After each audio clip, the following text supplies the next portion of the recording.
کہانی شروع کرنے سے پہلے پاس لگے سبسکرائبر کے بٹن کو کلک کر دیجیے اور پاس موجود گھنٹی کے بٹن کو بھی آن کر دیجیے تاکہ نئی آنے والی کہانیوں کا نوٹیفیکیشن آپ کو ملتا رہے۔ السلام علیکم۔ آج کی ہماری کہانی ایک ایسے نوجوان کی زندگی کا احاطہ کرتی ہے جس نے بہت کامیابی سے غربت سے امارت تک کا سفر طے کیا اور اپنے خاندان کو غربت کی دلدل سے نکالا۔ یہ کہانی انگلینڈ کے ایک قصبے میں پیدا ہوئے نوجوان جارج کے متعلق ہے۔ جارج بچپن ہی سے اپنے گھر میں غربت دیکھ کر بے انتہا پریشان تھا۔ اس کا باپ کلرک تھا اور 32 سال سے وہ کلرکی کر رہا تھا اور مسلسل سیٹ پر بیٹھے رہنے سے اس کی کمر میں درد رہنا شروع ہو گیا تھا۔ اب اس کے باپ کی خواہش تھی کہ میں اپنی یہ جاب اپنے بیٹے کو منتقل کر دوں، لیکن اس کے بیٹے کا ایسا کوئی خیال نہیں تھا۔ کیوں؟ وہ دیکھ رہا تھا کہ میرے باپ کو اس کلرکی سے کچھ نہیں ملا۔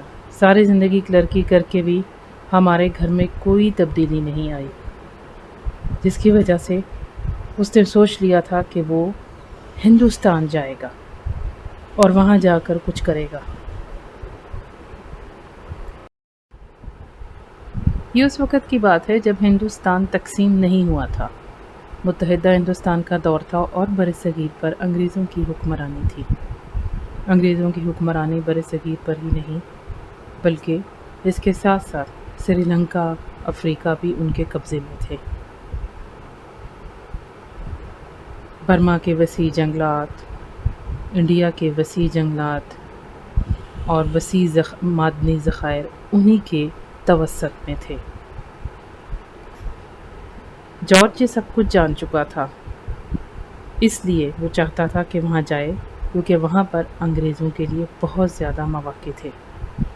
جب اس نے اس بات سے اپنے باپ کو آگاہ کیا تو اس کا باپ جان شدید ناراض ہوا۔ اس نے کہا کہ تم انڈیا جا کے کیا کر لو گے؟ یہاں سے کلرکی کی جاب بھی جائے گی اور ہمارے گھر کے اخراجات کیسے چلیں گے؟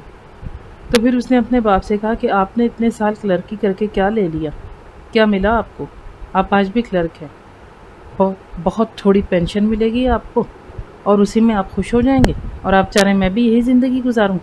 میں نے یہ زندگی نہیں گزارنی، میں نے فیصلہ کر لیا، میں ہندوستان جا رہا ہوں امیر ہونے کے لیے۔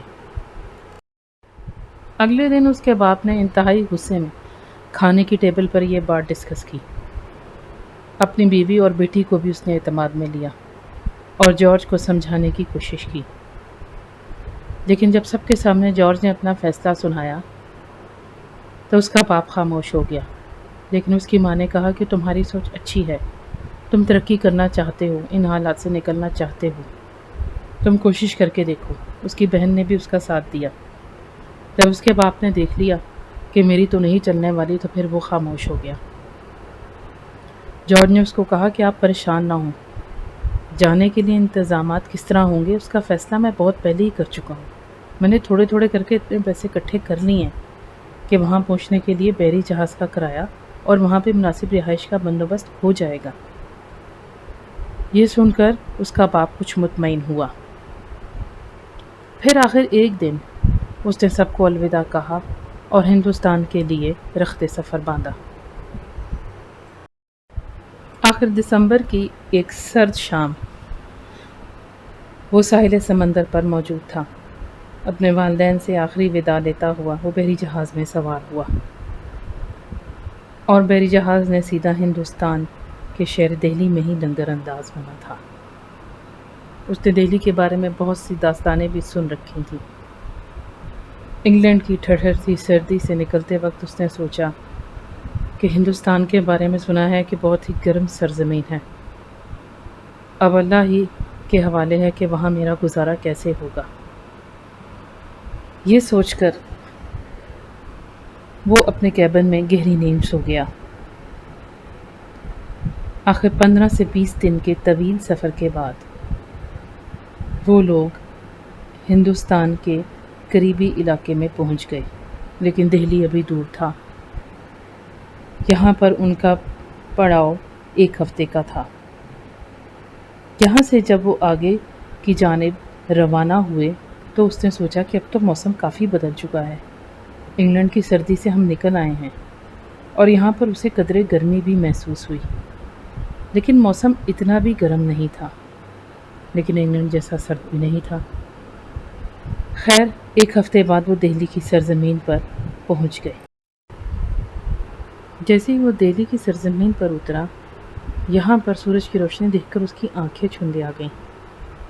اس نے کہا، اتنی سورج کی روشنی ہے، ایسا محسوس ہوتا ہے جیسے پورا ملک سونے کا بنا ہوا ہے۔ جیسے ہی اس کی نظر پاس اگی ہوئی فصلوں پہ پڑی تو وہ حیران رہ گیا۔ اس نے کہا، اسے محسوس ہوتا ہے جیسے سونا زمین سے اگا ہوا ہے۔ وہ مارے تجسس کے اتنا حیران ہوا کہ نزدیک جا کر اس نے ان پودوں کو ہاتھ لگایا۔ پودوں کو ہاتھ لگا کر اس نے دیکھا تو اسے یقین ہوا کہ یہ پودے ہیں، ورنہ وہ تو انہیں سونا ہی سمجھ بیٹھا تھا۔ یہاں کی زندگی، یہاں کے لوگوں کا رہن سہن اور چہل پہل دیکھ کے وہ حیران رہ گیا۔ لیکن جس جگہ میں رہنے کا وہ انگلینڈ سے ہی سوچ کر آیا تھا، اب اس پتے پہ اسے پہنچنا تھا۔ اس نے وہاں پر موجود تانگے والے کو اشارہ کیا اور تانگے میں سوار ہو کر اسے اس جگہ کا پتہ بتایا۔ وہ جگہ پاس ہی تھی، اعظم گڑھ۔ وہ اسے وہاں لے گیا۔ جب وہ وہاں پہنچا تو وہاں پر اسے پتہ چلا کہ یہاں پر زیادہ تر انگریز ہی رہتے ہیں جو کہ انگلینڈ سے آتے ہیں یہاں پر اچھی زندگی گزارنے کی خواہش لے کر، اور یہاں پر ان کے لیے بہتر رہائش سستے داموں مل جاتی ہے۔ خیر، اس نے اپنے لیے ایک سستے سے کمرے کا بندوبست کر لیا۔ اگلے دن اس کی طبیعت خاصی بحال ہو چکی تھی۔ ناشتے سے فارغ ہو کر اس نے سوچا کہ میں یہاں نوکری کرنے تو آیا نہیں، مجھے تو اب افریقہ جانا ہے قیمتی جواہرات حاصل کرنے، کہ جن کو بیچ کر میرے خاندان کی غربت کا خاتمہ ہوگا۔ اس نے اخبار سے ایڈریس نوٹ کر لیا اس جگہ کا کہ جہاں پر ہندوستان سے افریقہ لے جانے کا بندوبست کروایا جاتا تھا۔ یہ جگہ اعظم گڑھ میں ہی تھی۔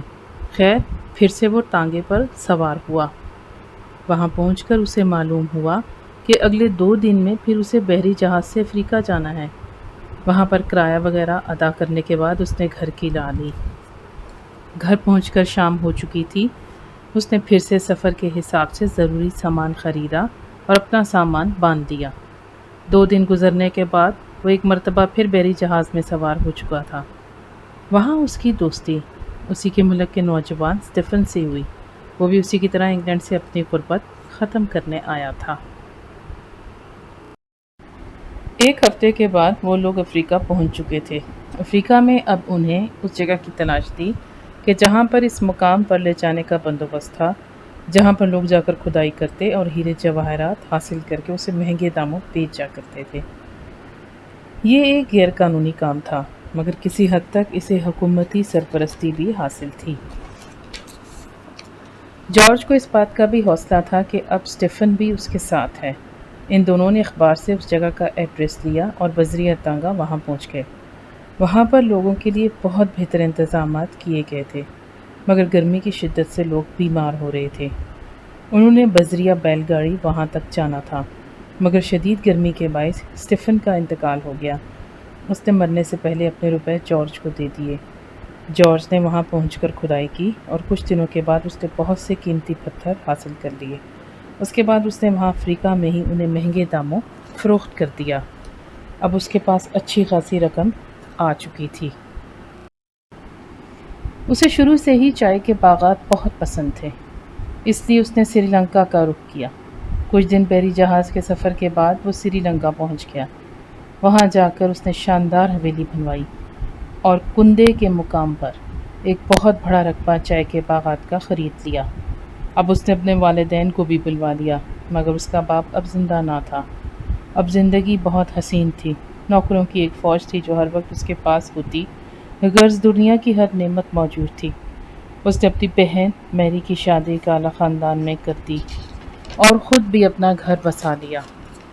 کچھ عرصے کے بعد اس کی ماں چل بسی۔ اب جارج کے بچے جوان ہو چکے تھے۔ پھر جارج بھی اس دنیا سے چل بسا، مگر اس نے وصیت کی کہ اس کے چائے کے باغات کو نہ بیچا جائے۔ اب اس کی اولاد کو پیسے کی کمی نہ تھی، مگر اس کی وصیت کے متعلق وہ کافی پریشان تھے۔ خاص طور پر اس کی بہو۔ وہ چاہتی تھی کہ چائے کے باغات بیچ کر وہ انگلینڈ میں شفٹ ہو جائیں، مگر ہمیشہ اس کا شوہر اسے روک دیتا۔ خیر ایک دن اس کے بیٹے کو آفس میں کام کے دوران اپنے باپ کی ڈائری ملی، جس میں اس نے وہ وقت بیان کیا تھا جب غربت کے ہاتھوں وہ ہندوستان آیا تھا، اور کس طرح اس نے یہ چائے کے باغات خریدے تھے۔ اپنے باپ کی دکھ بھری داستان پڑھنے کے بعد وہ رونے لگ گیا، اور اس نے یہ بات اپنی بیوی کو بتائی۔ پھر انہوں نے بھی اپنی زندگی یہیں گزارنے کا فیصلہ کر لیا۔ آج اس دنیا میں نہ تو جارج ہے اور نہ ہی اس کا بیٹا، مگر چائے کے باغات آج بھی ہیں، اور کنڈے کے رہائشی بڑے شوق سے اپنے بچوں کو یہ کہانی سناتے ہیں۔ کہانی آپ کو کیسی لگی؟ کمنٹس میں نیچے بتانا مت بھولیے گا، اور چینل کو سبسکرائب بھی کر دیجیے۔ شکریہ۔